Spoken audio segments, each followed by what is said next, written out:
Assalamualaikum warahmatullahi wabarakatuh.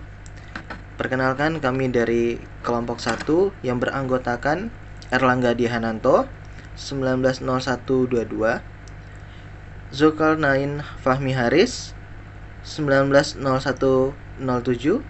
Anissa Putri Damayanti 190136, Adi Sulaiman Toha 190141, Lintang Sukma Rahmawati 190145, Raihan Ramadhani 190146, Chandra Dwi Hidayati 190151, dan Hafiz Reza Muhammad 190152. Di sini kelompok kami ingin mempresentasikan tentang analisis data tahap awal. Untuk analisis data tahap awal ini, hal yang harus kita perhatikan adalah mulai dari tahap persiapan hingga tahap eksekusi dan selesai. Untuk tahap persiapan sendiri, terdapat 3 poin yang sangat penting. Yang pertama, pengeditan atau editing, yaitu merupakan proses pengecekan dan penyesuaian yang diperlukan terhadap data penelitian untuk memudahkan proses pemberian kode dan memproses data dengan teknik statistik. Kemudian yang kedua, pemberian kode atau coding, merupakan proses identifikasi dan klarifikasi data penelitian ke dalam skor numerik atau karakter simbol. Dan poin yang ketiga, pemrosesan data. Pemrosesan data ini merupakan analisis data menggunakan bantuan teknologi komputer seperti penggunaan program SPSS, SAS, StatEasy, dan Minitab. Kemudian selanjutnya ada tahap proses analisis data penelitian.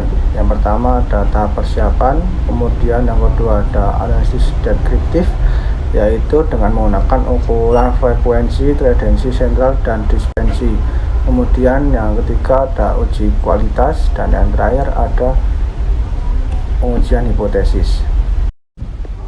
Kemudian ada statistik deskriptif, yaitu proses transformasi data penelitian dalam bentuk tabulasi sehingga mudah dipahami dan diinterpretasikan.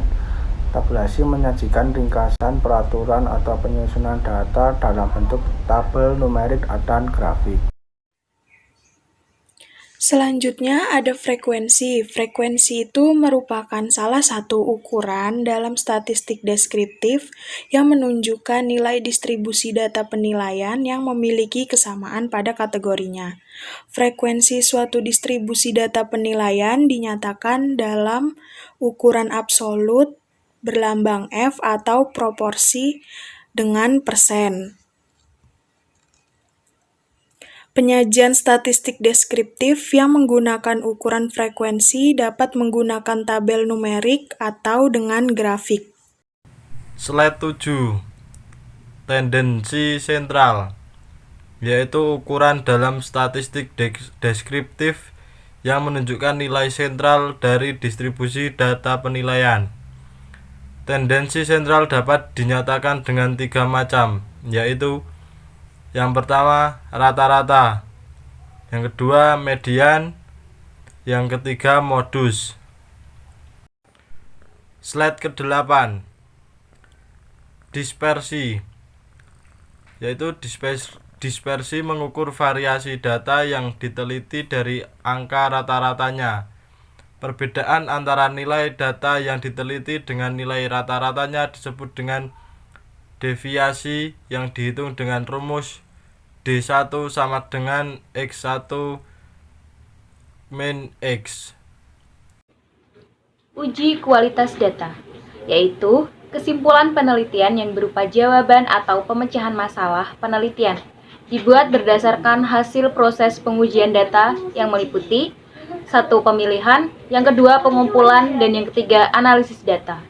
Selanjutnya, reliabilitas atau reliability dibagi menjadi 3. Yang pertama, koefisien stabilitas atau koefisien of stability digunakan untuk menguji stabilitas jawaban responden dari satu waktu ke waktu berikutnya.